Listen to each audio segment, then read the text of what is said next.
All right, we're back. I'm back in the studio. Jay is wrapping up some video stuff. Hopefully, he'll be on soon. But here we go with the afternoon. So, I'm not sure exactly where they are in the lunch hour. It's supposed to be 12:30 to 1:30. So, the afternoon technically is not supposed to start till 1:30, but with all the weather stuff, I don't know if you know, who knows? Maybe the ROs are being told that as soon as they get everybody from the squad there, they can start shooting. I don't know. And I'm not sure. I tell you what we'll do. We'll see. All right.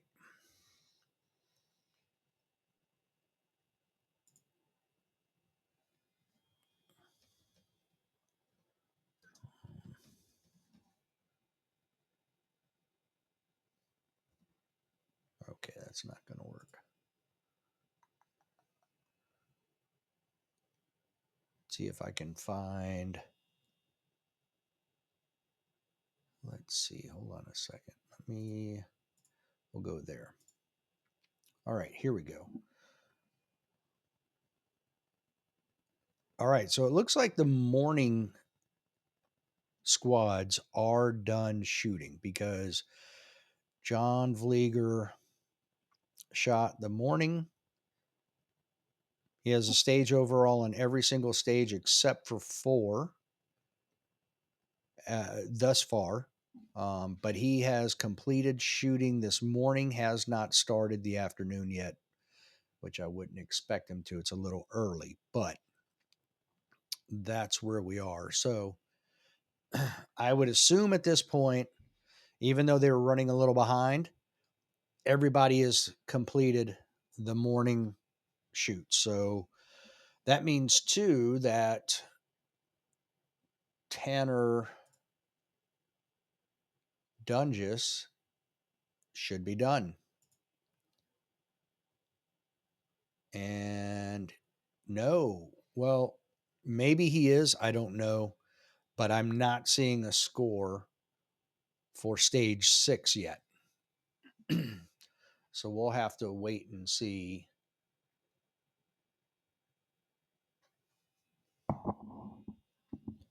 What's going on there. So let me go back to John. I think I may be wrong on something. Yeah, it was stage 2 that he did not win, not stage 4. Fourth was what place he was on stage 2. So let's check out stage 2. Tanner Dunges is currently the overall winner of stage 1. I'm sorry, stage 2, with Colin Max and John Vlieger's down in 4th. So hits weren't bad. I guess he's a little bit on the slower side. Not sure what happened. He could have, who knows? He could have had a malfunction or something else that slowed him down, not necessarily him. So, okay. So there we go. That was stage 2. David Leake did well. Colin Maxon did well. And obviously Tanner Dunges did very well. All right. So let's go just back to overall. Let's go to limited optics. Now, according to this, well, dagnabbit, wrong one. There we go.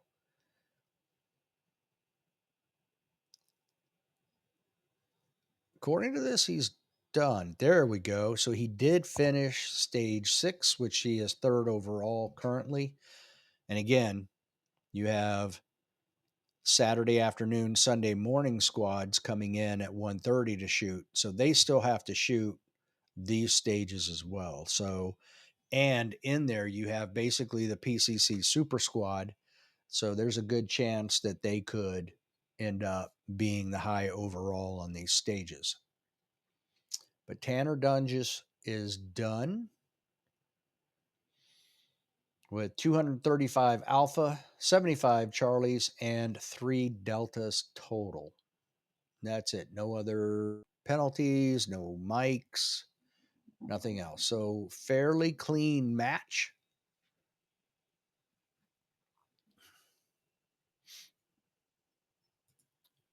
And currently he had, let's see, is Isaac done? Isaac McLaren is done. So there's, I believe Michael Norman is done. So he has a, whoever isn't done is probably not going to. Let's see here. I'm scrolling down. So Kevin and David have left the match.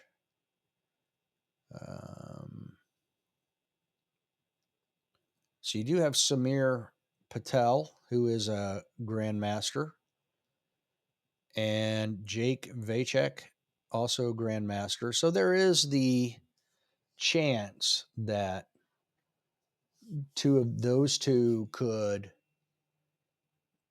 shoot better, perform better, whatever you want to call it. You know, if the weather breaks a little bit and they get a better weather deal, could make a difference on some of the stages. So who knows?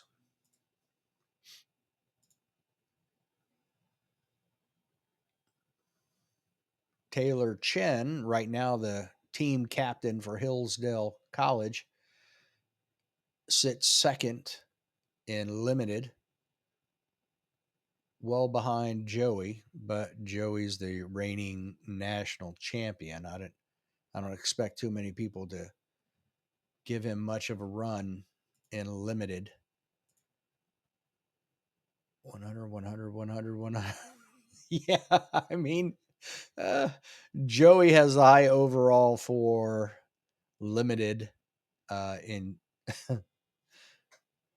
so I don't think anybody's going to take that from him. It's always a chance. Let's see, is how many people have left to shoot? 4. So there's only 4 people left to shoot in limited that haven't shot yet that start this afternoon. Someone that I assume would be unclassified, a B class, unclassified. So one's a junior, one's a senior. 2 are shooting minor, 2 are shooting major. That's the other thing to remember too now. Joey is shooting limited minor. And I would at 1, 2, 3, 4, 5, 6, 7. 7 of the 13 are shooting limited minor. Only 6 of them are shooting major power factor.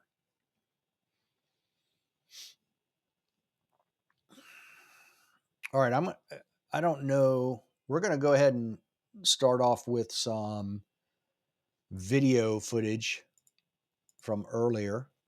So I'm going to switch screens here. Jay is not here, so otherwise he would be right there. So this is stage 1. This is Dustin Potter. And I'm going to go and so you're going to see 3 different videos, all from stage 1, all squad 201. And this is in the order that they actually shot it. Dustin Potter being first. So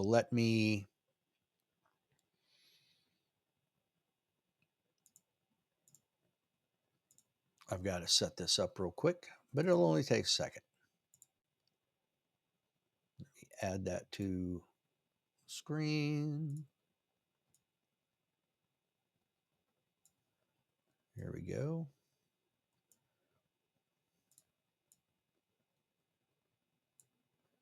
And perfect. There you go.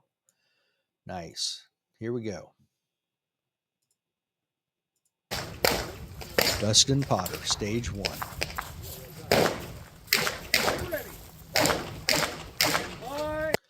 Okay, I'm going to pause it for a second because I want to what you're going to see is he's going to run to the right to this back corner back here, back where my cursor is down here. And he is going to engage some targets and then swing all the way back. And this is what he's going to be shooting at before he moves forward. Okay. So just to preface that, so you'll know what he's shooting at. He's shooting at an array here, 2 stacked targets with a no shoot in the middle.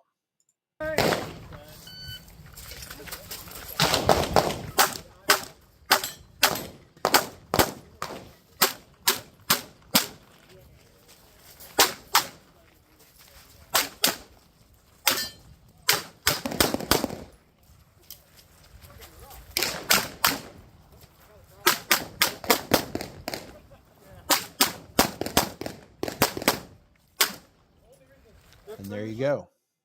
So that was Dustin. Now we're going to look at Pat Puchala. Everybody's gonna feel the same way. Are you ready? Oh, I'm sorry. Stand by.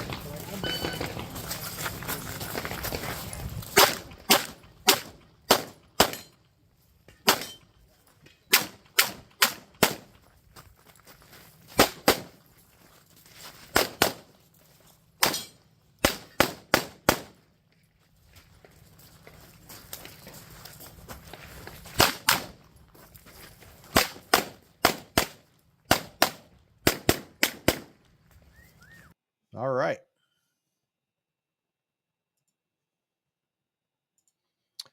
And finally, Mr. John Vlieger himself. Are you ready? Stand by.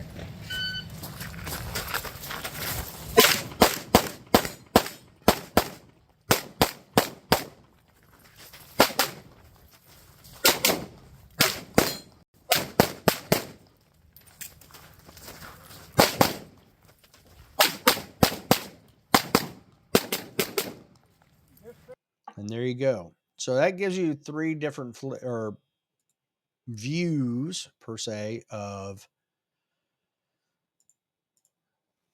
the stage 1 action there. All right, so let's go back now. We're going to add back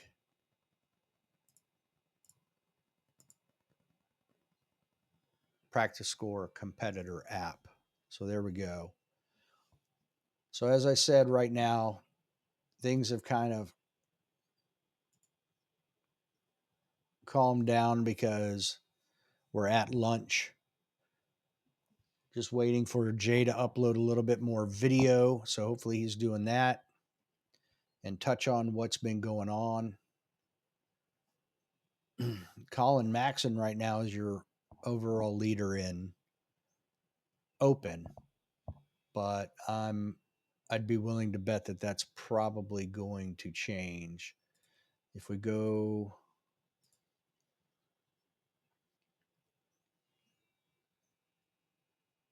John has a maximum available of 1,554 points. Colin sitting at 1,467. So I would say, with the fact that John won, is the overall open leader in 5 of the 6 stages he shot this morning. Unless something catastrophic happens, it's probably going to be similar this afternoon, which means he'll definitely win open.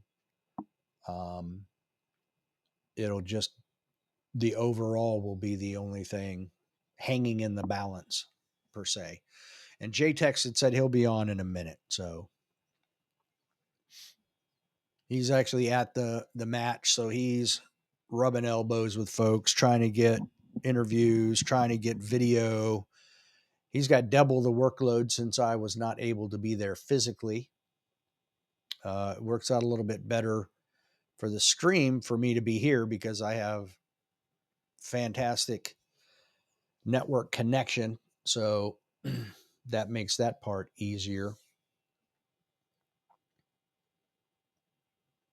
But also, I could be getting video, I could be doing interviews as well. And because I'm not there, that means obviously Jay has to do it. So that's what we've got so far. Just waiting for the afternoon to kick off. And if you just joined, the thing about this afternoon is Squad 304 is kicking off. And that is basically your PCC Super Squad. They are starting on stage 4.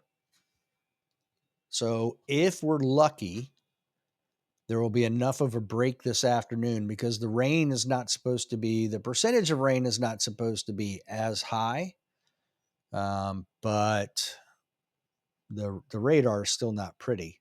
As a matter of fact, I should probably post that or show that again here in a minute. But so they are going to start on stage 4, then shoot 5 and 6. They're basically shooting the same schedule as Vlieger, Wampler, and Garospi were shooting this morning. So they're going to do 4, 5, 6, which is also chrono, and then shoot 1, 2, and 3. Then they'll move over to zone 2 in the morning.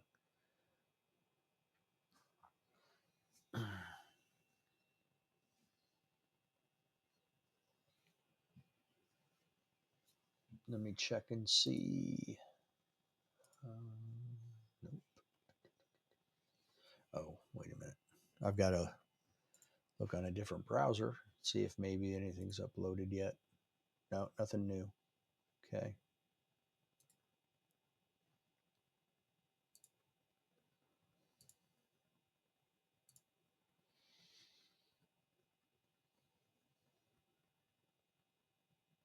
So that is where we stand.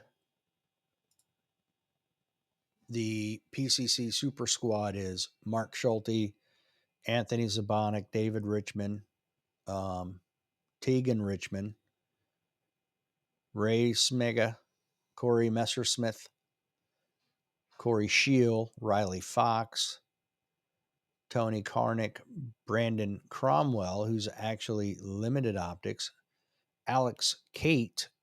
If you've listened to the Casual Shooters podcast, you'll know that he was a guest. He is limited optics, and Matthew Zellers, who is carry optics. Both Alex and Matthew are A class. Brandon Cromwell is unclassified in limited optics. And I don't know if Jay had an opportunity to, other than checking Mark's information, I don't know if he's had a chance to check the others. Mark's a fairly newcomer to Mark Schulte to PCC, but even in that short time, he's had a lot of activity. Mr. Slater.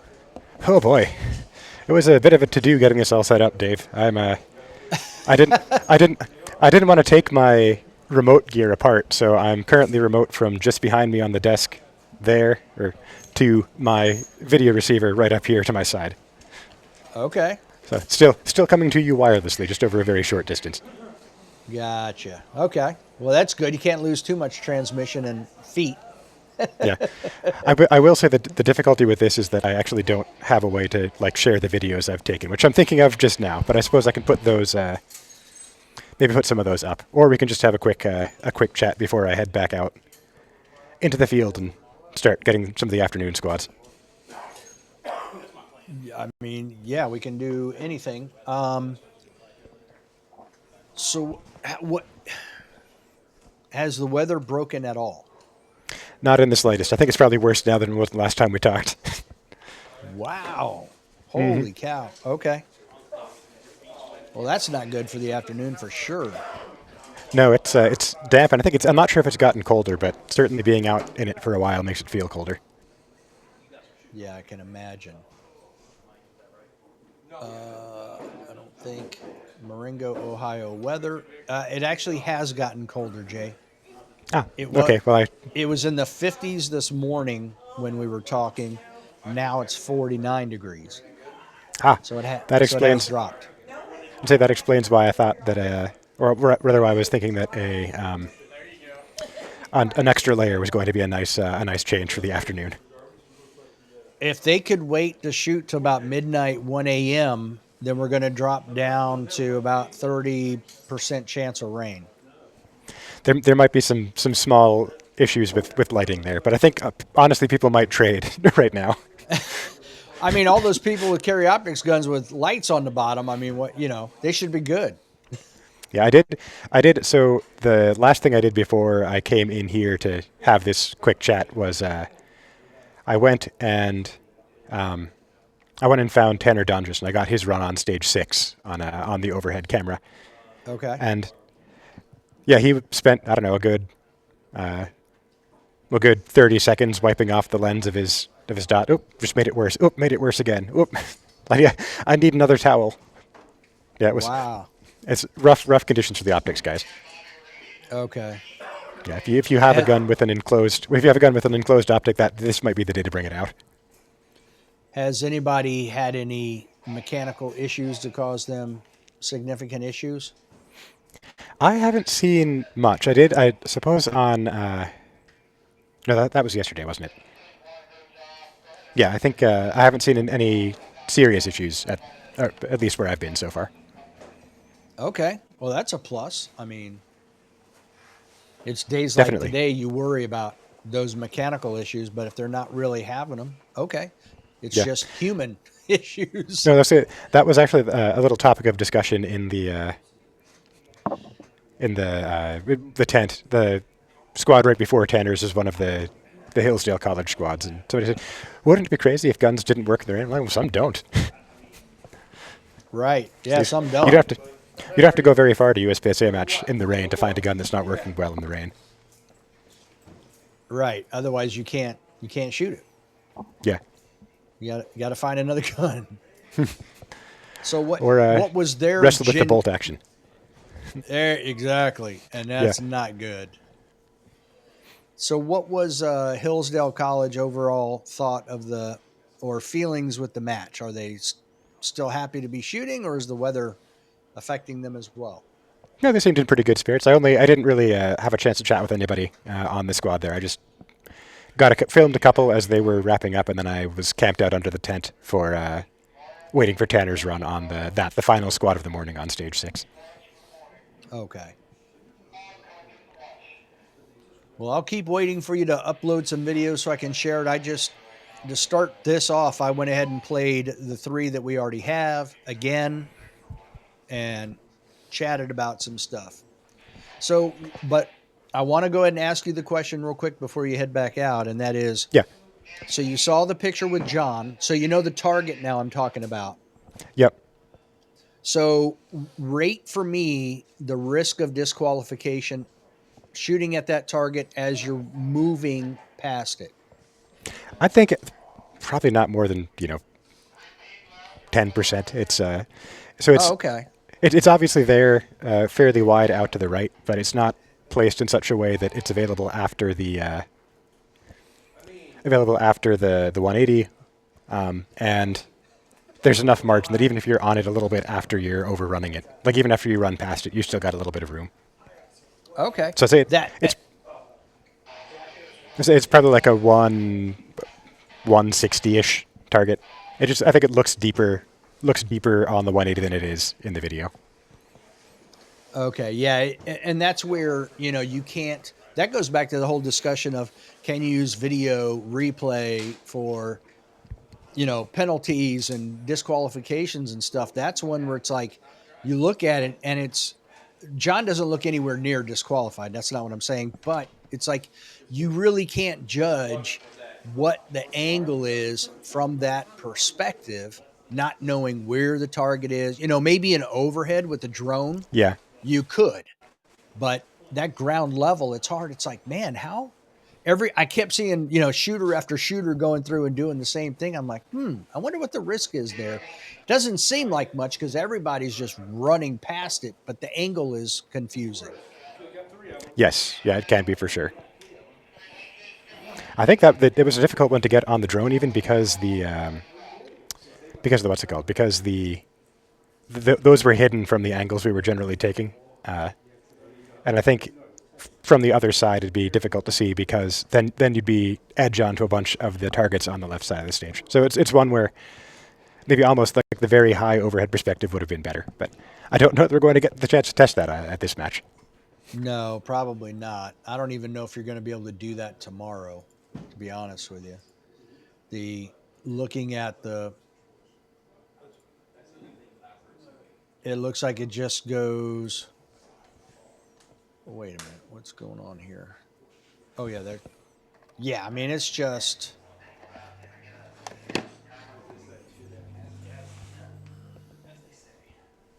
not looking good for precipitation in general. So Yep. Well, maybe it is. The problem is that it is looking good for precipitation. yeah, well, yeah, it is looking good for precipitation, which is not looking good for a match and Right. overhead drone We'd coverage. we'd rather it wasn't, but sadly it is. Yeah, there you Yeah. go. Better way of putting it. All right. Well, I don't want to hold you up, Jay, if you're going to get out there and get wet again. Well, probably gonna take a chance to get a couple of videos cut together, and then I will be back on the Okay. range to see who I can find out there. With the weather the way it is, I'm probably not going to worry too much about staying on this side. If there's somebody interesting on the other half of the range, I'll go and find them and maybe get some video there. I know Okay. there was some chance that we might have seen John Vlieger at lunch, but I think the way the scheduling worked out, the morning people are basically rolling straight on into their afternoon stages, the all-day competitors, rather. So Oh, so they didn't take much of a lunch break? I don't think so, yeah. I think the morning squads were only just finishing 10 or 15 minutes ago. So Okay. Weather slowing everything down. by a lot. I guess we were about half an hour behind halfway through, so roughly an hour behind after 6 full stages sounds about right. Okay. Well, Ike Starnes has finished shooting the match, and he's currently leading PCC, but we got a lot more coming this afternoon and tomorrow morning. So Yeah, certainly a lot of heat on the way still to shoot in PCC. absolutely, the heat has just arrived. Would that it were real heat. I could go for some warm weather. I dare say you're probably not the only one thinking that. Yep. Alrighty. Well, I said I'm gonna get what I need to packed up, and then head back out and see what additional video I can deliver as the afternoon rolls on. All right, sounds good, Jay. We'll catch up with you. Yep. And we're back to this.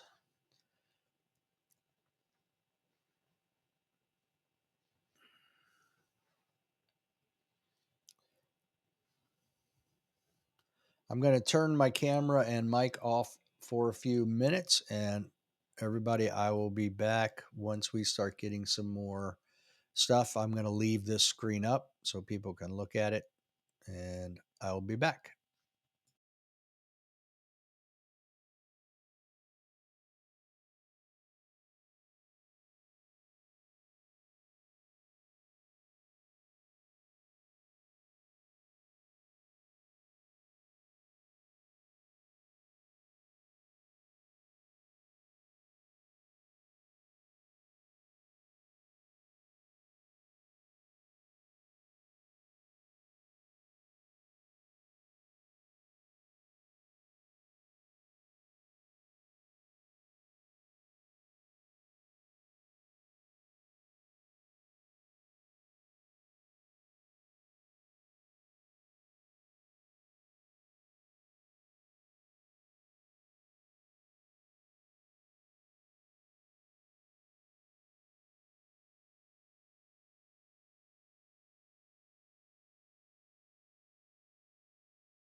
just for reference, Cardinal Shooting Center is just north and west of Columbus. So, like right up there, probably right on the outskirts of that circle, right around in there somewhere. I don't know if I can. No, I can't zoom in on it, but so it's right in there. So as you can see, it's been steadily raining right through that corridor all day long. That's where we stand. I'm just waiting for some more video from Jay. The afternoon hasn't started shooting yet, so there are no updated scores. So I'm just going to keep this screen up for now or something similar. And then as things change, I'll pop in and talk and do stuff.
There's a better radar with context right here. Right here is basically Cardinal Shooting Center right in there. So you can see it's constant rain, and the brighter, the heavier. So I guess actually the darker, I don't know if those are gaps or what, but it's been raining, and doesn't look like there's any let up in sight this afternoon, at least not for the next hour and a half. So that's where we stand.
All right.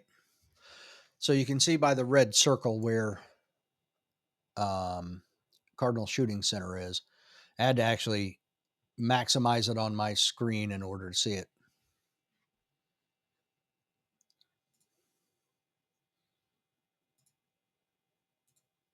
Sorry, I had to go in there and I could hear myself streaming through another window. That wasn't good. But anyway,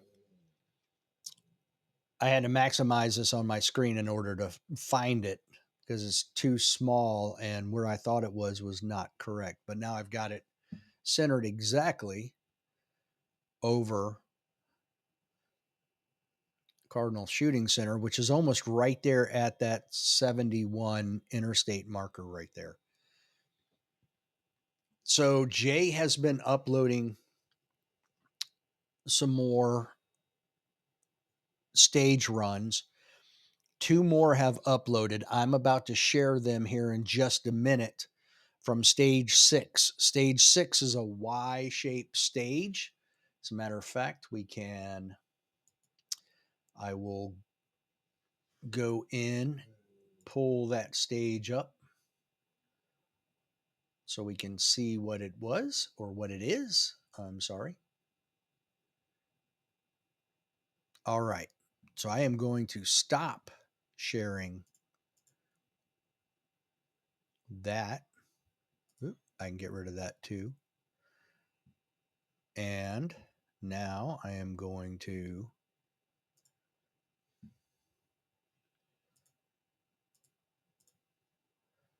no, let's go here. We're going to go there, share. There we go. Okay.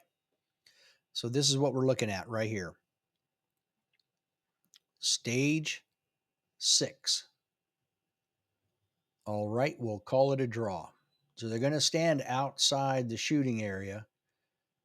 It would be down in this area. I'm sorry, down in this area down here.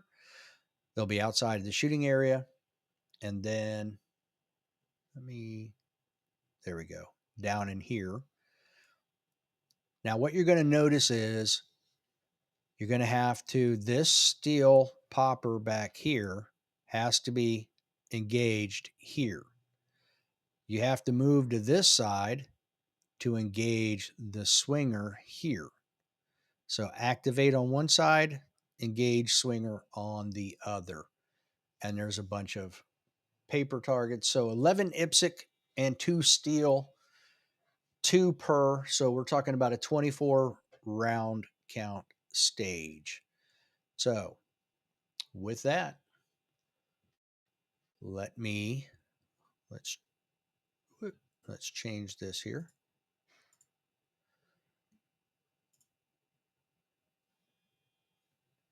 I'm going to stop sharing this. It's going to be just a second, and I will.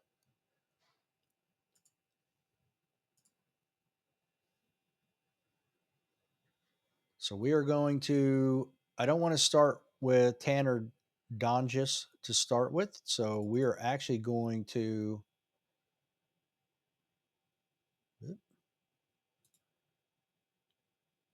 giving me this file is an invalid format and not supported by Drive. What? That makes no sense at all. Oh boy.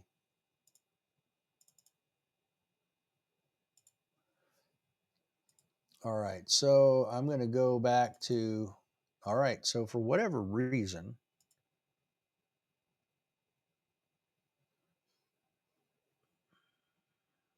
I'm trying to download one of the videos now, and it's done.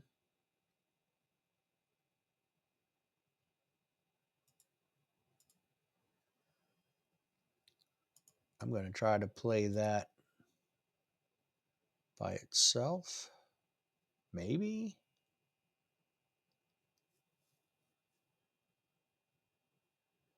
Okay, well, it does want to play. So I'm going to show you Tanner Donges' run on stage 6. This is really going to give you an idea of just how bad the weather is too. So this is your video. Holy cow. What an absolute mess. Look at all the standing water on that stage. Goodness gracious. Now, Tanner is more than likely going to be your Buckeye Blast limited optics winner. But let's see how he copes with the rain. So you can see back here, if you can see my cursor at the top center of the screen, that's the popper that has to be engaged from the left stem of the Y. Then you have to come to the right stem, and that's where the swinger is right there. You can just see my cursor in the screen there. All right, so let's roll it and I'll shut up. Are you ready? Stand by. All right, hold on. I'm getting a message that you're not hearing the...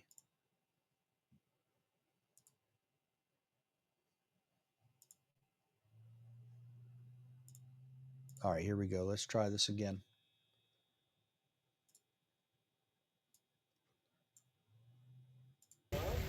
Stand by.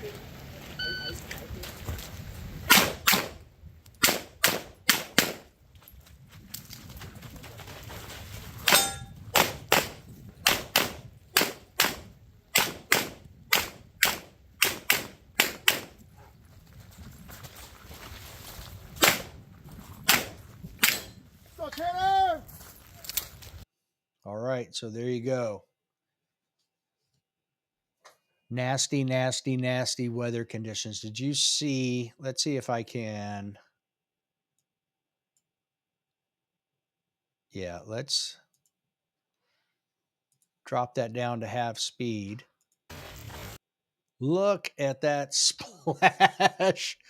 Oh my gosh. Now he's crouched a little bit, but that water is splashing up to his waist. So, holy guacamole, Batman. And you can see he's coming into that large steel right here that I said he had to engage in order to activate the swinger over here, which you see at the end.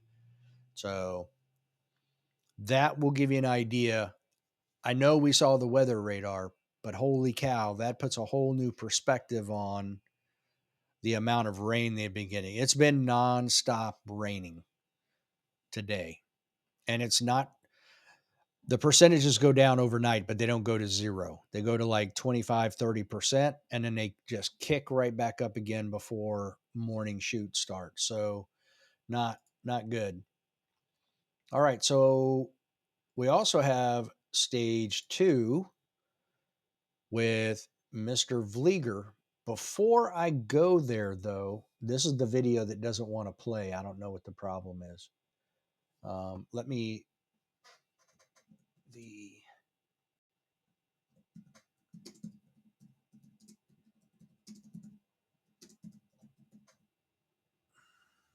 all right, I just sent Jay. All right, so the afternoon is getting started a half hour late, is what he just texted. And I let him know that the video wasn't working. So hopefully we can get that figured out. Now, what I am going to do is I'm going to stop sharing this in just a second because I want to, let's talk about what we're going to see on stage 2.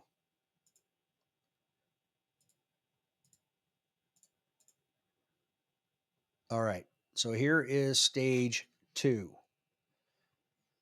10 USPSA targets, 1 steel, but it's 3 per. So best 3 per paper. Should be able to see that highlighted up there.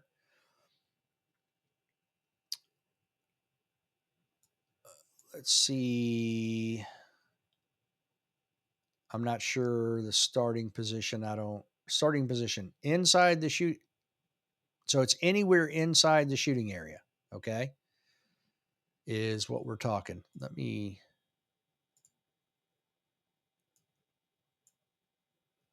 Okay. I'm going to scroll up so you can see the whole. There we go. So anywhere inside the shooting area, You've got targets all around the outside. You do have a steel target here. You have multiple ports you can shoot through, is what Jay was saying. I think what he was saying is you could shoot through these two ports in between these two barrels and engage that target all the way in the back from the back right if you wanted to. All right. So now that we're familiar with the stage, let's go ahead and see what John has for us.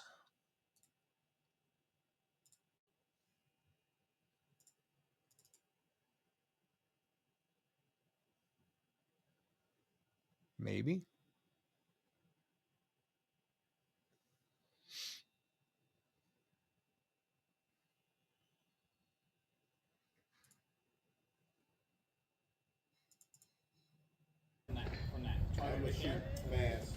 Are you ready? Stand by. All right, so did I.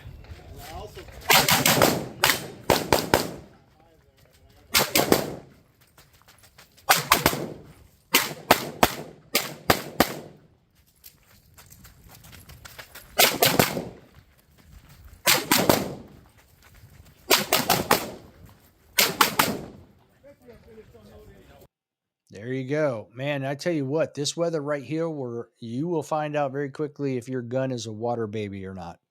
By water baby, I mean they like the water. They run in the water because that that is just plain nasty weather. When Jay started this morning, the temperature was like 53, 54 degrees, something like 53, I think it was, and felt like 46, I think. Well, the temperatures dropped to 49 now. So not not fun. All right, so we're going to stop sharing that, and we are going to go back to there. Come on.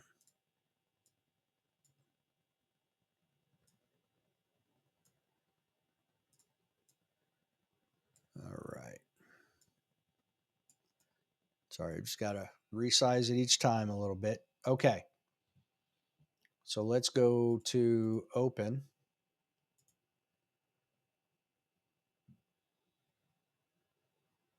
There we go. Mr. Vlieger. So on stage 2, oh, he's actually moved up in the order. He is second.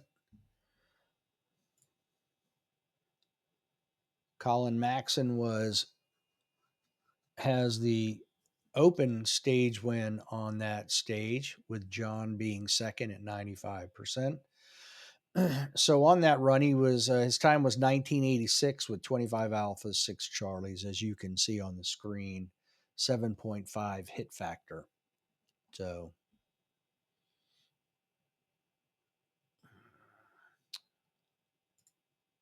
there we go. All right. John's coming up quick. So they should be just starting. So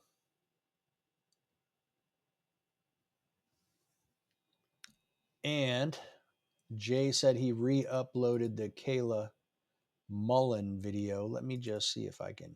Oh yeah, it does work. All right, so we're going to look at the same stage this time for Kayla Mullen. So this is going to be stage 2. No, correction, stage 6, Kayla Mullen. This is the stage where there's the Y that we saw with John. Let me get it up here real quick. Now, Kayla Mullen is going to be one of 2 team captains for Hillsdale College next year. All right, let me get that Add it to the screen. There we go. I'm going to crop this in a little bit so we can get more. There we go. Perfect. Here we go.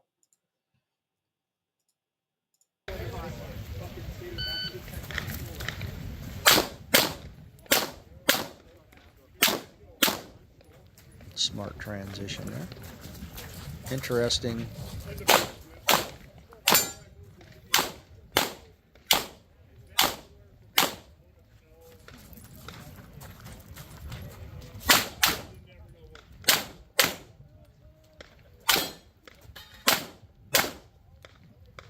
Something was going through her head. I don't know. We're going to stop it for a second. I want to back it up because there was like I don't know if she forgot something or something, just watch the hesitation. She shoots at the swinger and then right there, I think she may have forgotten what she was. Hold on. Let's slow it down to a half real quick. We can catch it a little quicker. Right?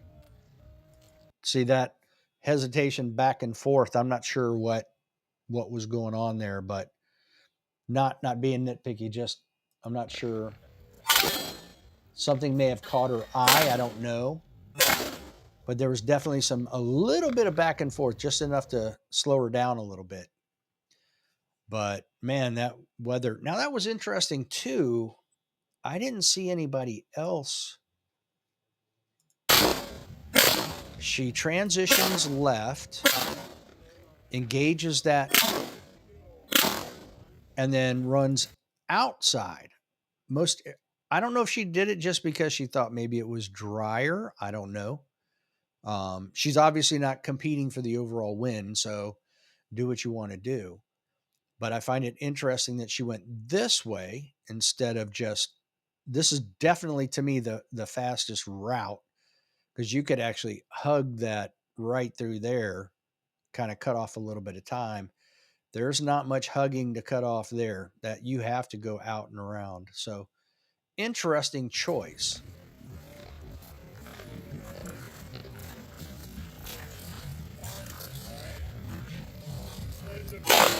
Now, when did anyway, I could sit here and run it back and forth all day. I'm not going to do that to you guys, but interesting. Okay. So there we go. I'll put the Practice Score Competitor app back up.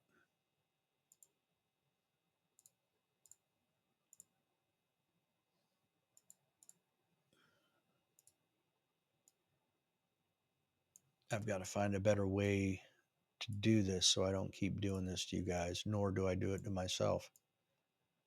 But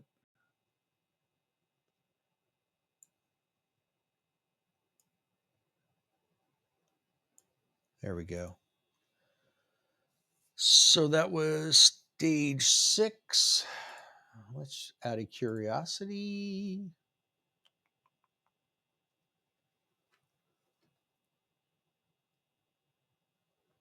I'm trying to remember what squad they were on, and I cannot, because I could just do squad search. Was it 102? No. Oh, I think it was 108. Yes, 108. So let me see. Squad 108.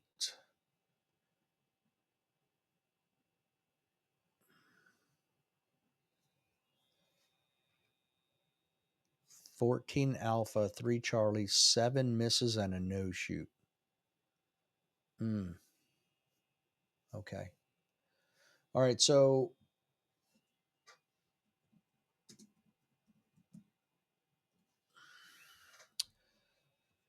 Jay said he has uploaded Chris Gelnett onto the Google Drive. So let me see if it is. He has. It's stage 8. So stage 8 is. Oh, it's still being processed. Okay. Let me. I need to do something different here. Go here.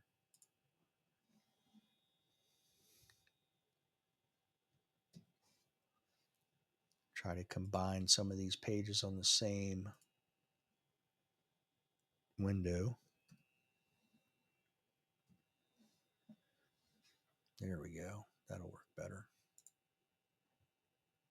Stage 8. Let's take a look at.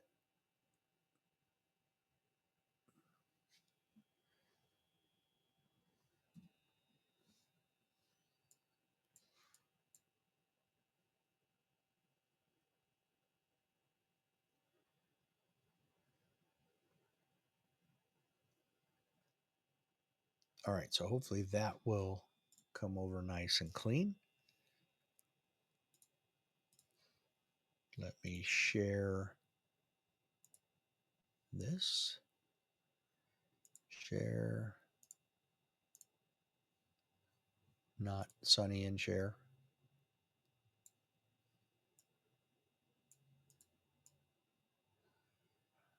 All right, so we're about to look at stage 8 and Chris Gelnett. Looks like there's a little more movement here. This is a 32 round stage. 2 per paper and the 2 steel. Okay. If you look, you have a steel back here. Is that showing up? There we go.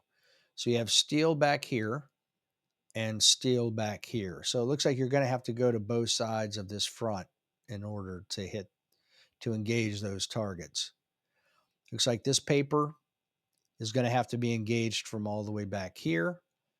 This paper might end up having to be engaged from right in here.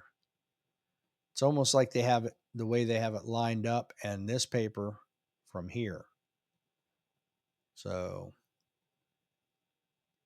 okay.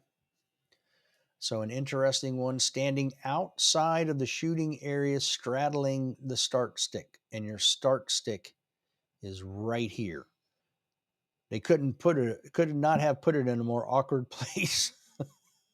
Okay. All right. That's an interesting challenge. This reminds me of a start position at Nationals where there was a wall here and you had targets on both ends and in the middle, and people had to run left. Most people ran left, drew and engaged, and they disqualified a bunch of people because they were drawing the gun too early and they weren't facing down range. So the muzzle was breaking the 180 as they drew the gun. I know this because apparently the RO yelled stop when I was shooting and then realized I didn't break the 180. So he didn't say it again. I shot, and then he asked me, he's like, did I interfere with your shooting? And I was like, no, you did not. I was like, all I heard was somebody yell. I said, I didn't hear clearly what it was. So I just, like I normally do, I just keep shooting. And he said, okay. So, and it was true. I didn't hear him, and he didn't interfere, even though he yelled stop. I honestly didn't hear it. So I didn't, my run was okay. I wasn't, I wasn't winning anything. So it's all good. All right. So let's take a look. It is still being processed. So that is stage 8. I don't think there's anything else there. So nothing else unusual, wrist below belt, that type of thing. But it looks like you're going to have to go far left, far right, and then again up front, far left, far right. So they're making you touch all 4 corners of the earth here as you run around and engage targets. It also looks like, so it looks like you're going to have to go far right to engage this guy, as well as this one back here hiding behind the barrel. So this guy, as you're moving forward, you're going to have to engage him and him and then come up. You're going to have to engage from the left side. You're going to have to engage at least this one, and this one, and then run across and engage that, and that. So, and possibly I would say that as well if that is a target, which it appears to be.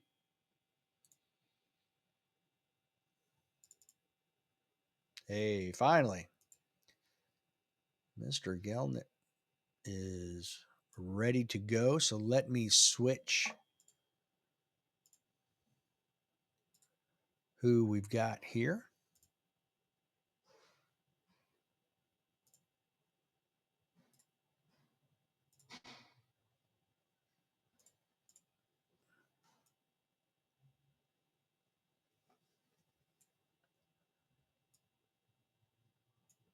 We're just going to do that. Okay. Here we go. Let's watch Chris Gelnet on stage 8. We just looked at the stage drawing. Stand by.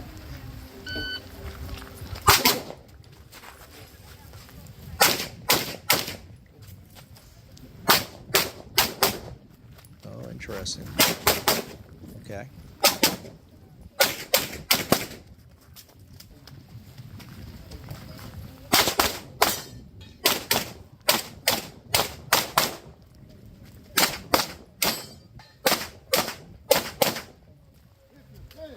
There you go. Okay. Pretty good stage plan there.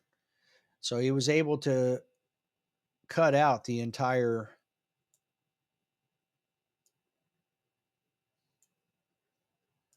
Let's see. You know what? Let's do this. We can pause it at half speed. So right off the bat, he's engaging that right there, coming right off the draw. As soon as he's basically inside the shooting area. Coming over. Now this is where, remember, there's a deep target back there that he can only access from the far left. I think there's actually. No. Now, remember, there are mid-stage targets, one on each side, that he's going to have to engage. And he's engaging them now on his way across. Like, here's one right here, and that he's going to have to engage at some point. This was the other one that he just engaged between those walls. Otherwise, he's going to have to engage them as he's coming down. So he's engaging them now.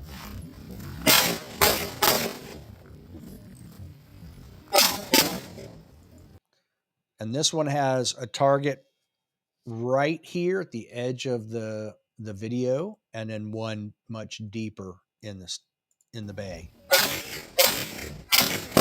He engaged the far one first. You tell by the way the angle of his gun changed. So here we go. Looks like he engaged that, the steel, and then another paper target over here. Or a ray. Looks like he fired 7 shots over there.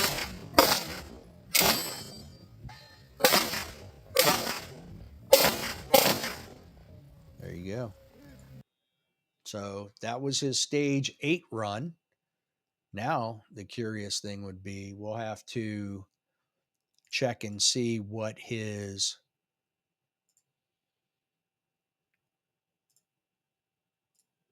score is in the competitor app.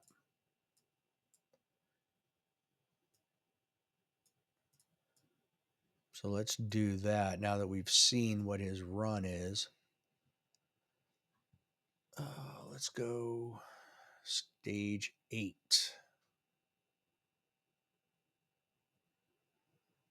Oh, I don't want that. Get rid of that.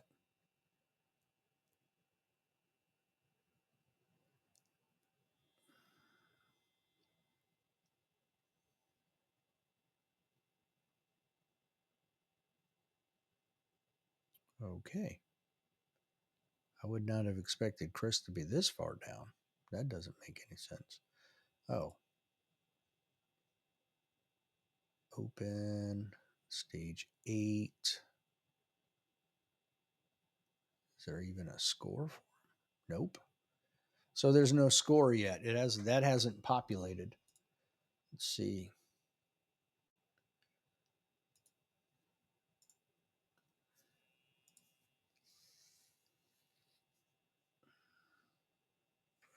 Ron Kiesel has shot. He's a Pittsburgh area guy. There we go. Chris Gelnett. So time was 26:14, 15 Alpha, 10 Charlie, 4 Deltas, 3 Mikes. So that's what hurt Chris. No telling where those occurred either. Not that I could see. So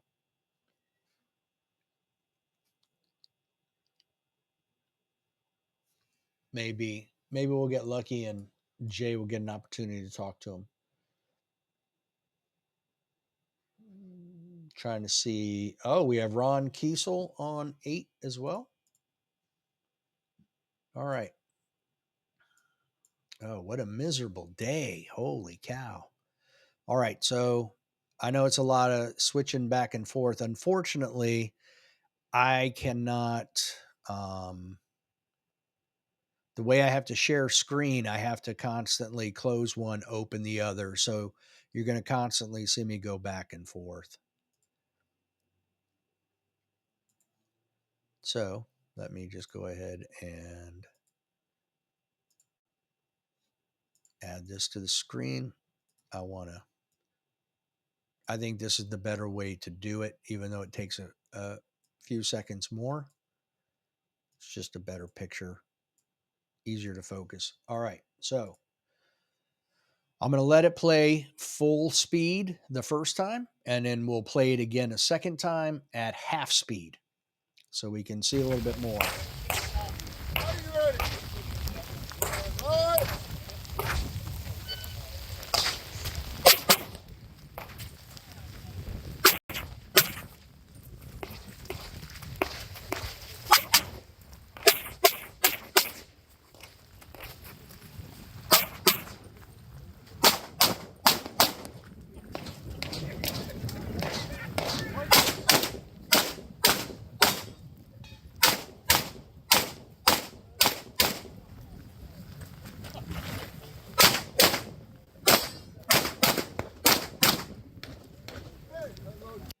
Okay.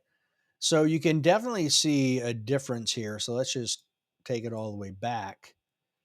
Let's put it on half speed. Let's point out some differences. Now he had better score on this one. He was not as fast. I'm looking over at Practice Score Competitor app. Chris did his in 26:14. Ron did his in 32:44. But Ron doesn't. And look, Chris and I'm not going to say we're friends, but we get along very well. So this is just a comparison. That's all I'm doing here. And the difference really is the fact that, well, one, Ron has more alphas, fewer Charlies, and no Mikes. Those Mikes and that two extra deltas killed Chris. But I'm wondering if it's a certain part here. Oh, what in the world? Where'd he go?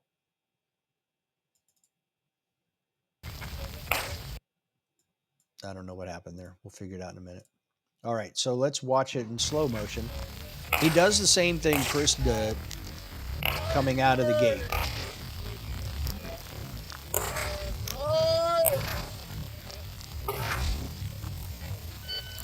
He's engaging this target right here first. Now, this is what I'm talking about. You can see this deep target back here. I believe that might be the only one, at least that's all I can see, that you have to engage from back there. Yeah, he only fired 2 shots. Now, at this point, Chris is engaging this target. Let me see if right here. Remember now, he was walking slow and engaging this target here. Now his time was 6 seconds faster, almost 6.5 seconds faster, but his hits were not as good. And that could very well just be a weather issue. Ron goes ahead and runs all the way across, engages the front one. Let me go back for a second. He's going to have to engage this one and another one further back in the bay.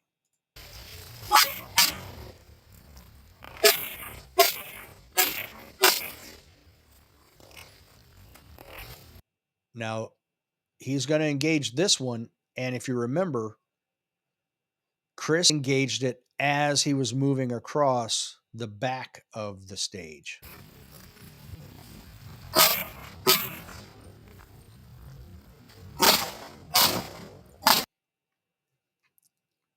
And then Ron engaged this array over here. So Chris engaged these two arrays moving back across the back of the stage, whereas Ron got closer.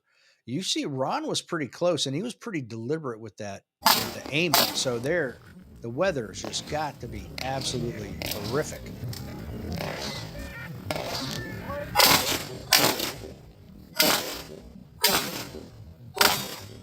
He fired 3 shots at that piece of steel. The weather's nasty.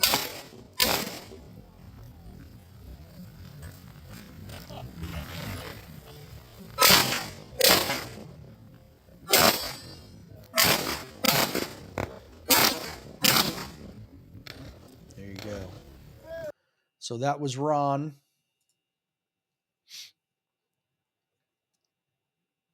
We got Chris Gelnet and Ron, and we've got a couple more uploading. According to Jay, it's Drew Maruski and Patches Reader. So that's what I'm waiting for now. That's what these are right here. I don't know whose is whose. I'm going to assume that maybe that's Drew and then that's Patches, but we'll have to wait and see. Now, Drew normally shoots carry optics. I don't know if he's shooting carry optics or limited optics. I feel like nowadays, let me get out of that, there's a lot of crossover. So my carry optics gun could easily be my limited optics gun, obviously.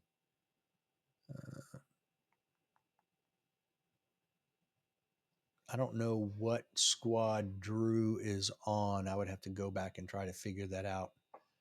But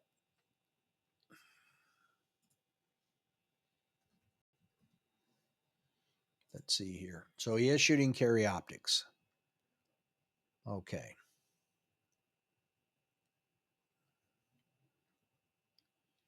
And Drew had a mic, 20 alphas, 11 Charlies, and a mic on that same stage. So, and it looks like, let's see if it's, nope, still processing.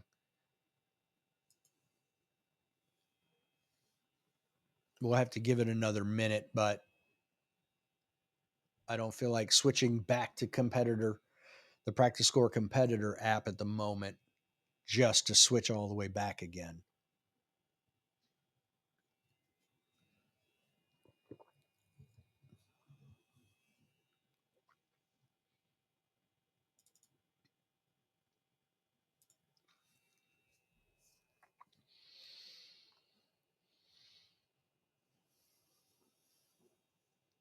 Even though they upload, as everyone is probably aware at this point, you can upload stuff to a different, even YouTube. You upload a video to YouTube and the upload might be complete, but then they have to do processing on their end.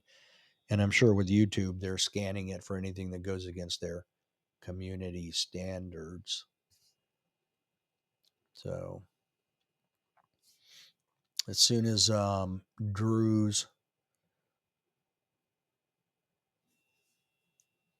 stage run here is completed processing, let's check it. Dang it. I'm excited to see Drew's run. Last year, when I was unable to do much of anything right after my knee replacement, I actually dropped off my Rival S with Drew, and he had it for a couple of months doing some stuff with it. And then I got it back later at Area 5. So, and I've since the slide is very stiff on it. So I tried changing some springs, not because I wanted it to shoot softer, but because it's very stiff. The recoil spring is super, super stiff. So I tried a couple different things and it doesn't seem to change much. Maybe just with shooting, it'll change over time. My polymer rival, the slide racks very easily, but with the Rival S, it is the steel one. It is super stiff. Hey. All right. So here we go. Mr. Drew Maruski, Carry Optics, Grandmaster, Stage 8, Buckeye Blast, Torrential Downpour. I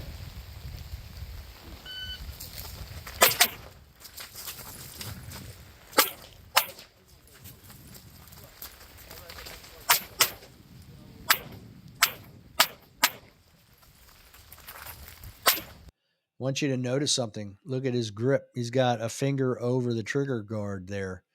I believe he's using the air griffle grip, the EGG.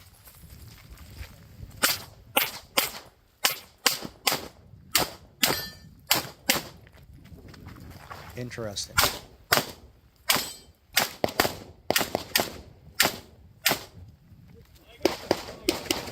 I'm going to have to ask him why he went left and then right while everybody else went right and then left. It doesn't matter. I just personal preference, but that would be interesting to me. So let's watch it one more time and let's do it in half speed.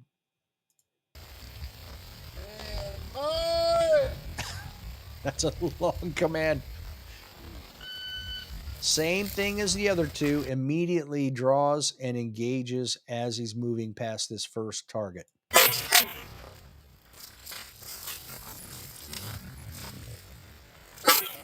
He looked, I don't know if it's the angle of his foot that caused him issues or if he missed his spot or what, but he didn't stumble, but there was some extra movement there.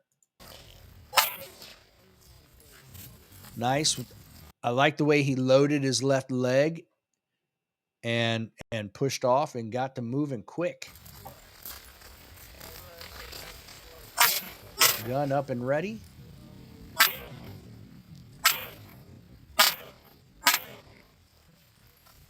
Target on the left. These guys are getting close. I mean, we're probably talking what? Maybe 5 yards, maybe 15 feet, maybe 18 feet. It's not very far. It might not even be that far. It could be anywhere from 12 to 18 feet is what I'm guessing. He's not very far off because if you follow this arc around, it pretty much is going to almost impact that target. It's right here on the other side of the barrel. So, and from here to there, looks like maybe two and a half lengths of Drew. So again, 12, 15 feet. So not very far at all, but they're having to be very deliberate. I don't know if it's water on the optic, bags over the targets, combination of everything, which is probably what it is.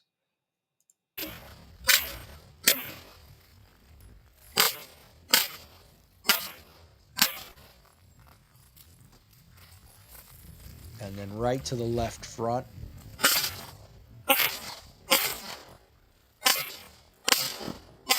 Steel. Engage that target on the move.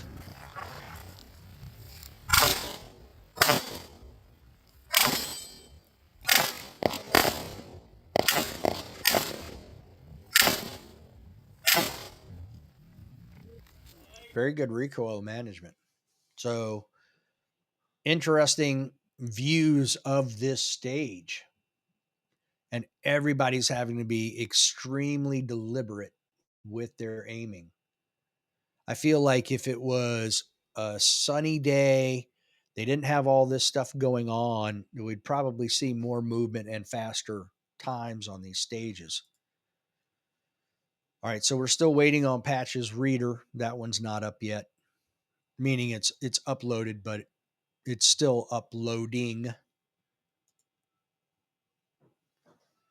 So we'll have to wait on that one. If anybody watching, if you see these videos and you want me to play one, just drop a comment and I'll slap one up on the screen and we can look at it. I didn't look at most of them I didn't look at in slow-mo. That definitely is adds a little bit of a different twist to it. And I've got the weather radar up on another screen over here to my right, and it is just absolutely terrible.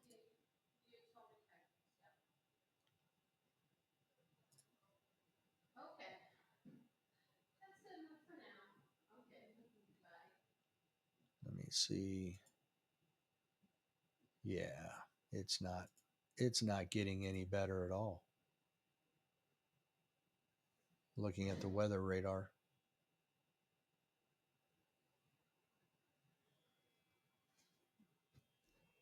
It looks like there's a break about 4 o'clock.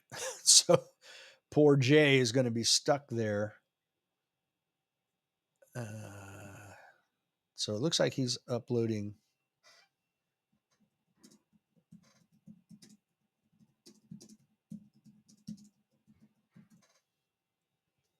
The patch. I don't know what the other video is. I'm not sure who that is, but Patch's reader. Now I know it's still going to be processing, so we're going to give it another minute or so that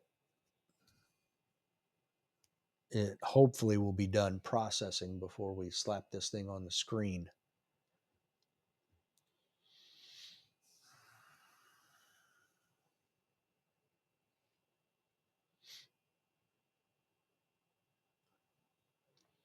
This is where having a few more people, especially something like nationals, you could do this if you just need a few more people, and better weather, obviously.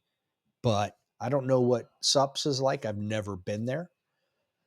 But anywhere where you could get good, solid Wi-Fi connection.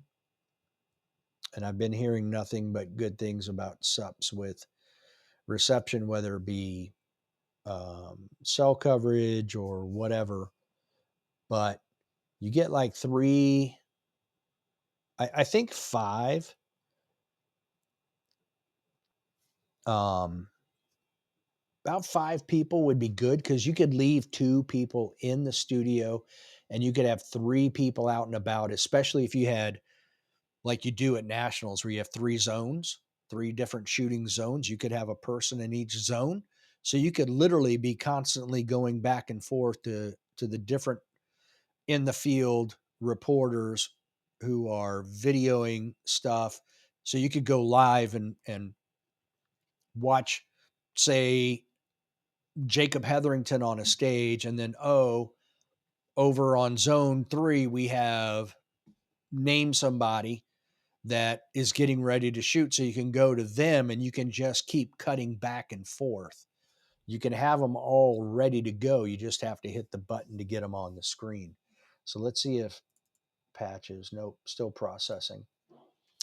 But you could take this to a much grander scale, and by keeping 2 people in the studio, you could have discussion. You could play these videos and literally use like a telestrator and mark on the screen and point different things out. You can talk about the different shooters and their background.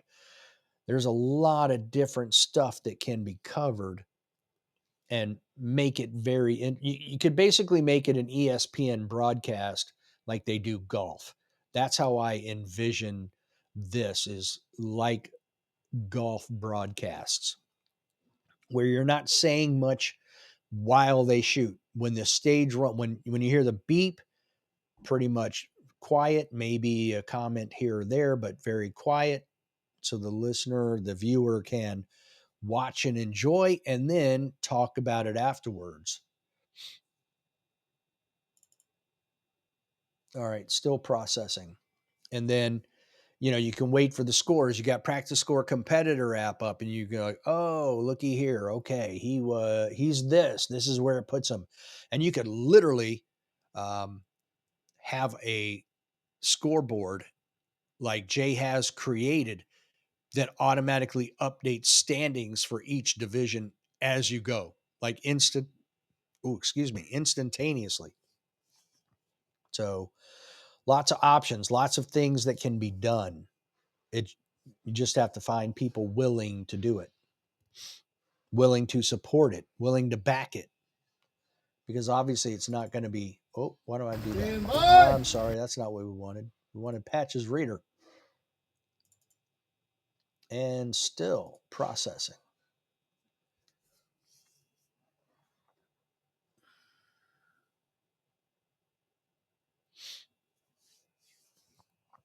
I don't think we just have what, Tanner and Kayla for 6. We have Pat and Vlieger and Dustin Potter for 1.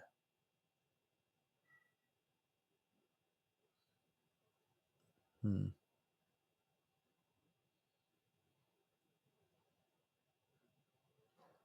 We do have a bunch for stage 8. That would be interesting. I think what I'm going to do for tomorrow's broadcast is tonight, I'm going to take all the videos we have of each stage.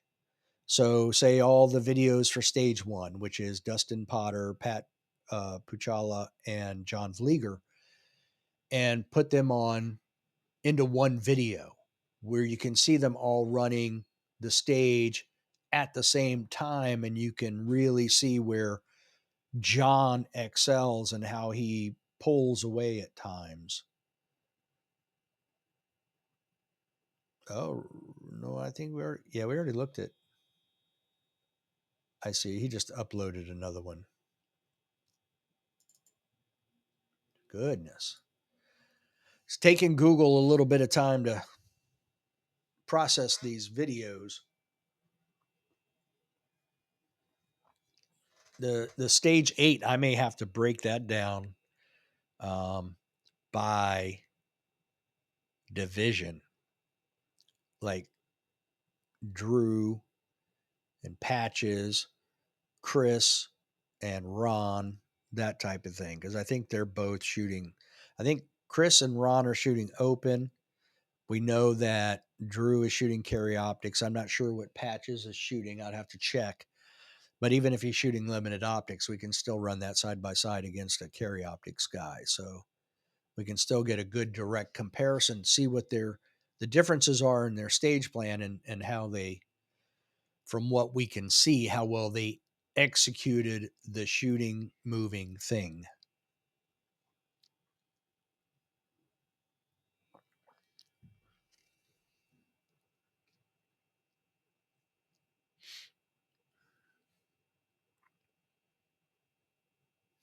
It would be interesting if Jay could get John on stage 6, because I think that would be even though they're completely different divisions, open and limited optics, I think it would still be very interesting to watch John and Tanner shoot stage 6 side by side in the same video to see where the differences are there. Maybe see where John is able to do a few different things based on the gun and the division that he's competing in.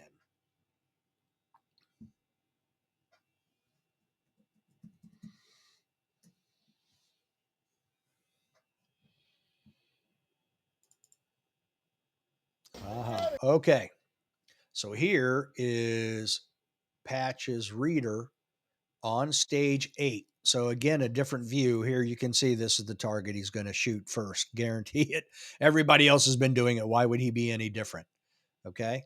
So I'm going to let this one run, and then we're going to run it back at half speed and take a look at it.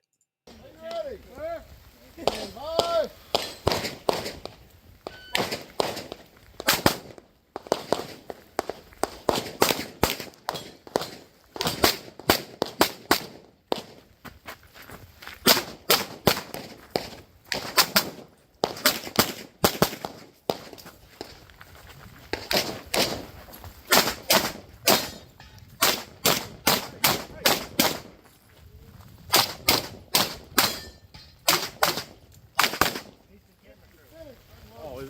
Okay, so he's shooting open. I wasn't sure what division he was shooting, so now we know. Let's hit this back at half speed and see. I'm going to say this before we start. This first target, I only heard one report. I'm sure he fired twice, but his split had to be very fast on this first target.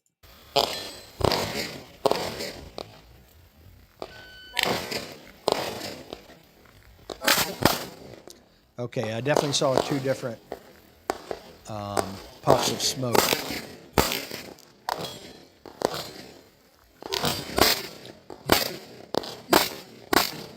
Now it's going to be interesting to compare Chris's score, Patch's score, and Ron's score, because Chris and Patches are both doing this thing where they're engaging these other targets. Like this one over here, he's probably going to engage once he gets back over here. He's going to turn and engage that like Chris did. Yep, there it is.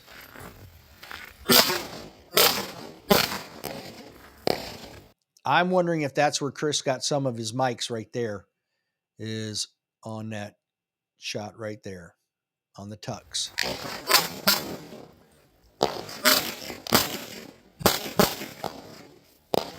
Now Patches is done with the middle section. He doesn't have to stop and engage those. Now he's moving to the very front and loading as he goes. So here he goes. Steel, one shot.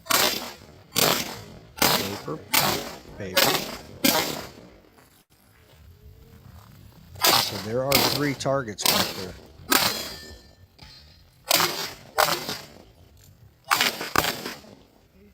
Okay, interesting. So stage 8, I'm going to check that real quick. I'm curious. Oh, that's Drew. So let's go open stage. Whoop. Clicked on 7 instead of 8. All right. Open stage 8. Ron is 6th.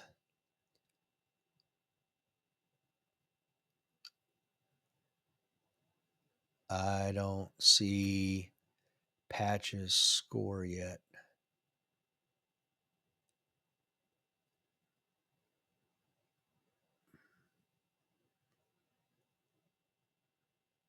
No.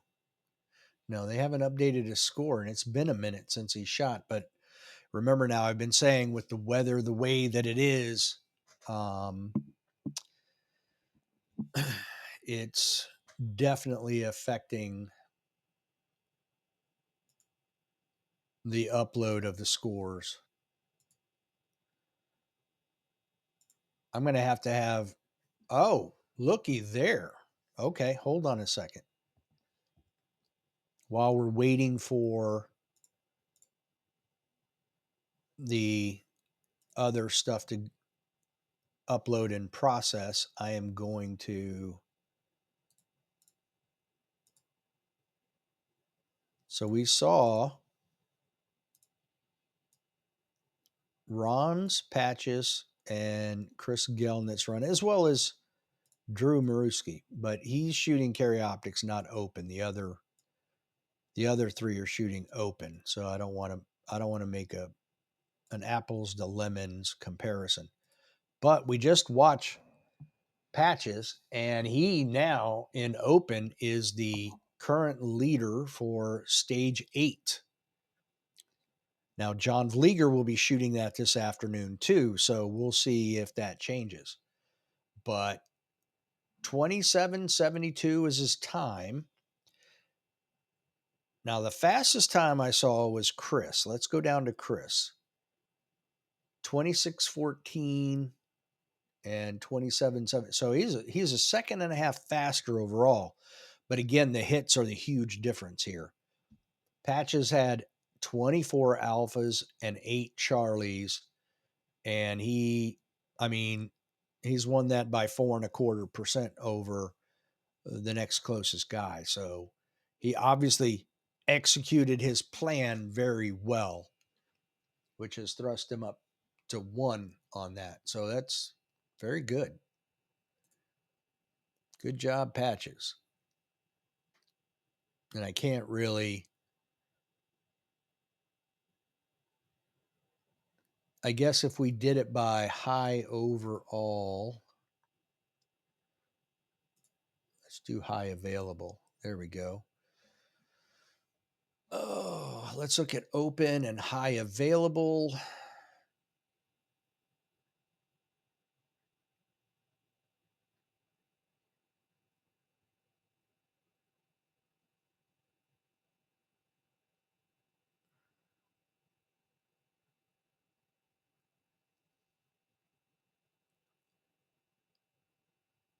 The weather is definitely messing with the scores because I'm looking at scores for the staff shoot. And it's all going to change too. But I mean, right now, John is running away with open, it would appear. But again, we'll have to wait and see. You know, different things happen, but very interesting. There is a heck of a run by Patches. Looks like we have Joseph Scugoza, and it is processed. So now we get to go through the fun joy of sharing that, redoing all of this and sharing that screen.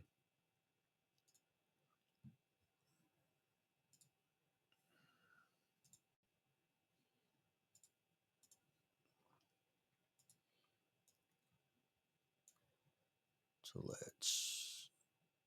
there we go.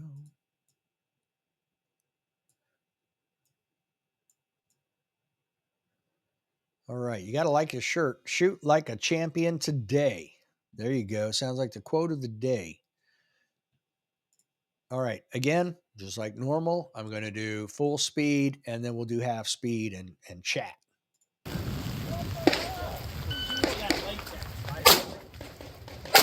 Oops.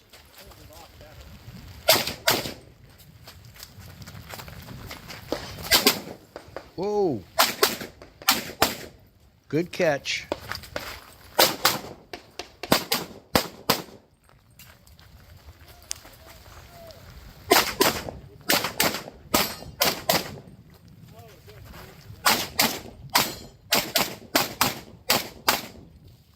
All right. There we go. Woo. Couple of moments in there. It's like, oh, his feet got ahead of his trigger finger there for a moment. I'm going to back it up just a hair right before. We'll start it right there and we'll do it at half speed. I'm beginning to like this slow-mo stuff. Right here. I don't know what happened. It took him a while to get. Whoop. Why do I always do that? Where did you go?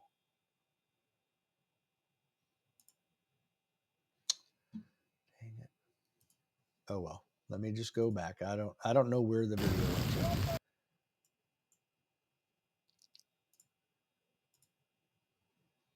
Okay.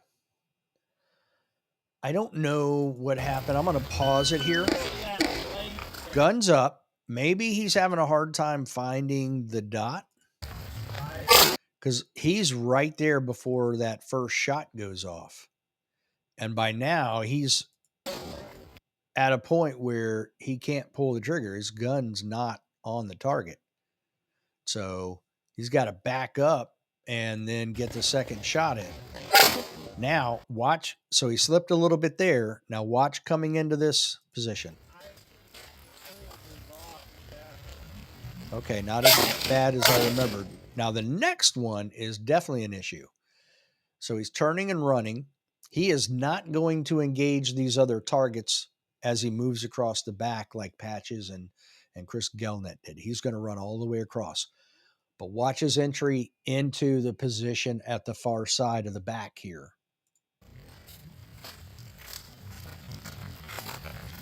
Watch it right. He stumbled. Did you see he hit the, it's like his feet got caught up in the soil right here.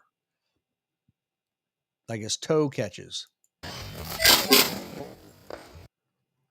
And I don't know where that magazine came from. It must have fallen off maybe his a magnet is what I'm thinking.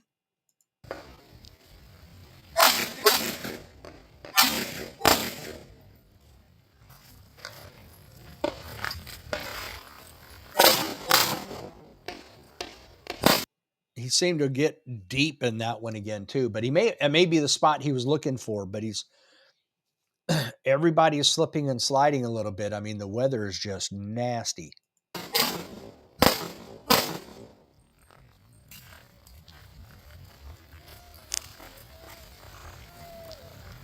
you see again? Do you see that? His foot placement, he went beyond the stick here and had to bring his foot back.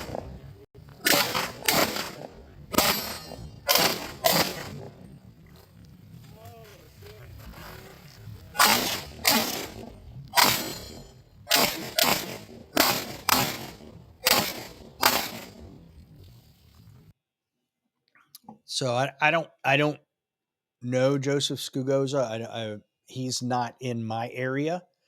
I mean, he's in my area 8, but he's not local to me. So I don't see him shooting. So I don't know if that's his normal way of shooting or not. But so very interesting video there. Looks like Jay is back. So I'm going to switch screens. How you doing? I'm not hearing you. I don't have you muted and I don't hear you. Private chat. Oh, maybe he's not ready to come back.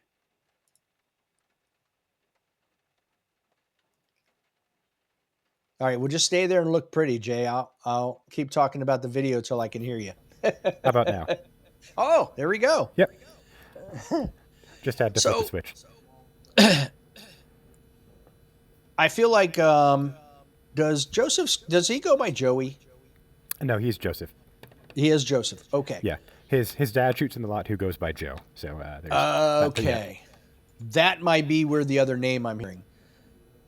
He had some foot issues in several different places. Is that just all weather related? I think it's largely weather related. Joseph is a guy, or he likes to shoot. He likes to move quick, and the conditions outside, it's pretty slippery. Yeah. Very wet. Cold feet and cold muscles. So I think he just overran those positions. Okay. Yeah, and that makes sense because twice he got to the fault line and stumbled out. So yeah, I get that. I would still consider that all weather related. Okay. Yeah. Yeah, it's turning out Nasty. to be, I think, a fairly slow day. Yeah. In terms of it is. You don't appreciate how nasty the day is until you start watching these videos, and they are, in a way, horrific. You know. Yeah. It is absolutely terrible. Like when I was watching the one with Tanner, and there were multiple umbrellas, and then when you move the umbrellas away, it's just cats and dogs, world's in chaos. Yeah, I think it's calmed down a little bit in terms in terms of like the amount of rain. It's still coming down, not quite as hard as it was when that video from Tanner was filmed. Yeah, it's. I mean, I've got the radar up on another screen, and it just hasn't stopped. Yeah, it's been pretty steady since it started at about 10:30 a.m. Yeah, it's Yeah. wow. Oh, about the time we went live, and you couldn't put up a drum. Yep. Perfect timing. Yeah. So, what do you think the chances are of being able to get John on stage 8? Leaguer? Yeah. What? Let's see. Do you know when he's scheduled to be there? One moment. I can tell you. Actually, let me go back here.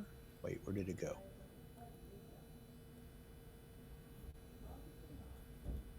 They're 204. No, 201.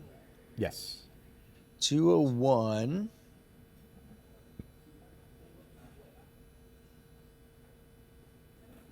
is 3 o'clock. Oh, Okay. so Well, 3:30. So probably mean- not. Okay. Yeah, they're the scores I see coming in so far from what's it called from 201. I don't see them having even finished stage 12 yet. Okay. So they'd have to finish 12 and then get on to 7 and 8. So on Right. 8, the turnover time was about 5 minutes a shooter. Wow. Really? Yep. Dang. So basically, those videos I uploaded, I had time.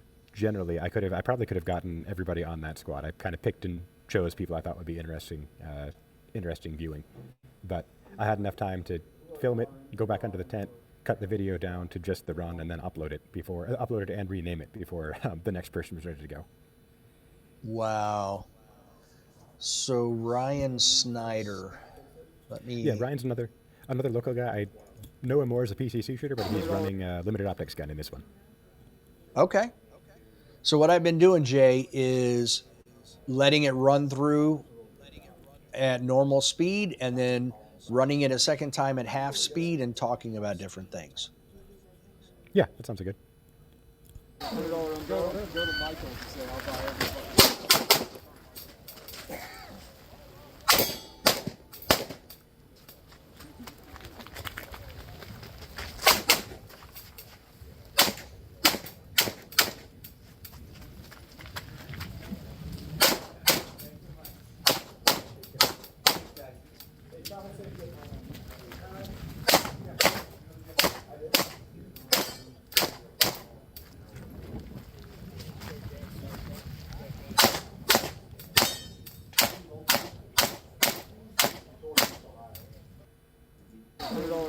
I feel like they're all getting that stiff-legged syndrome. Yeah.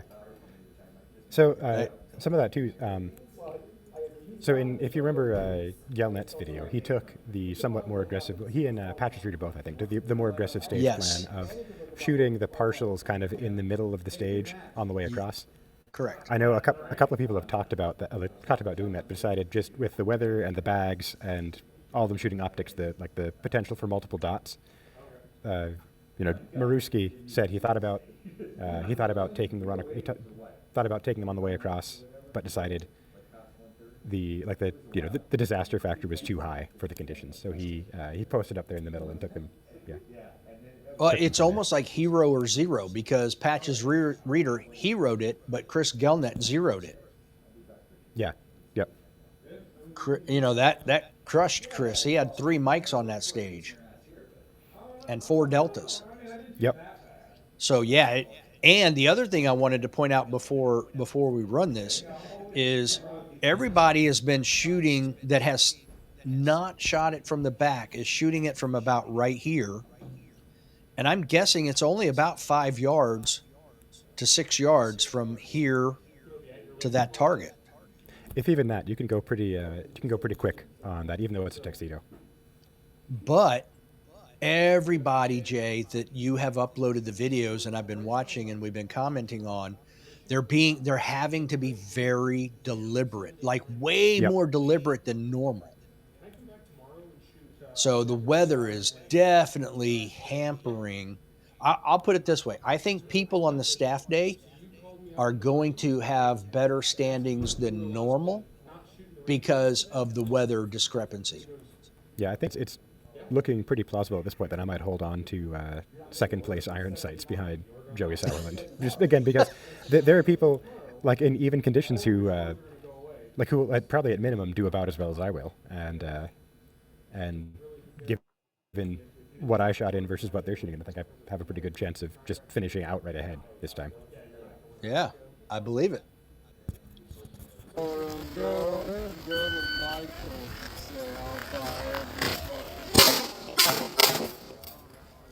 So he must not have seen something he liked there because he fired an extra one. Yep. Didn't turn out to be a no shoot, but yeah. That's good. Yep. Does he stumble? No, is it this one? Yeah. See, that's The that little stiff top leg I there, was yeah. talking about. Yeah. He's also more upright than most people. Mm-hmm.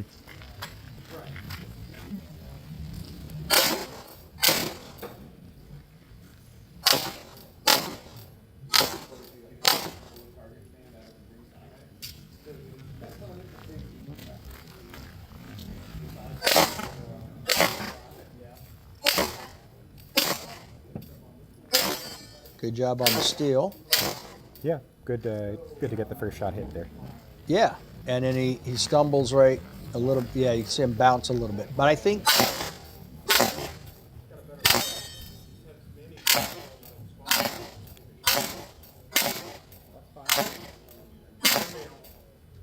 that had more to do with the way he came into that position and landed on the fault stick and kind of threw his balance off a little bit.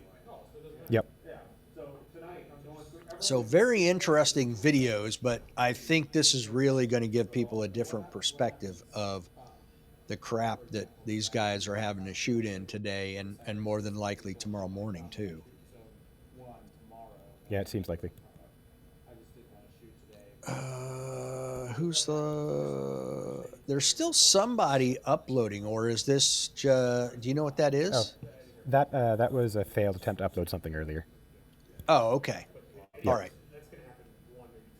Still, that's a lot of videos. So what I was telling people I'm going to do, I think later, is try to take as many of these from the same stage as I can and put multiple people in the same video so that they get a better perspective of the different runs. Like I think Chris and Patches together, like one Yeah. on top, one on the bottom, would be very good because they had the same stage plan, different outcome, but Chris was like a second and a half faster.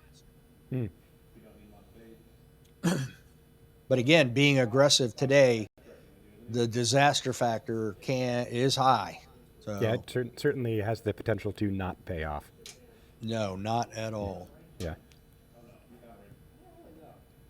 Oh, so you're going to try to get out there and get the PCC GM squad on 6? Yep, 6. I'd like to follow them down to 1 if I can, but we'll see what the conditions are like. I also need to let my various cameras dry off for a bit so I can charge them, so I can go back out. Right. All right. I think what we've been going live now for over 2 hours, almost 2.5 hours. I'm just going to leave it running Okay, and then we'll and come back. go to a break. Yep, just put that up on the screen, and then we'll come back. It's 3:15. Between 3:30 and 3:45, I'll come back on. Okay. Yeah, I'll head out to the to stage 6 when it looks like they're about to get there, and I will jump on from there. And I should be able to get back onto the headset when I'm out there if I can find a way to park that doesn't let water into my car. So we'll be able to chat back and forth a bit from on the stage. Okay. All right, we'll catch up with everybody shortly.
All right, for the 4 of you watching at the moment,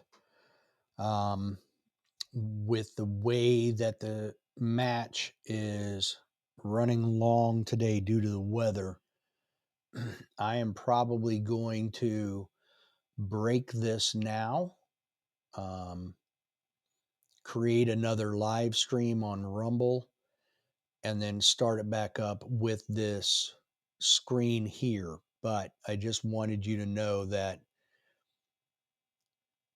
I am going to stop this, create a new one, and get going. So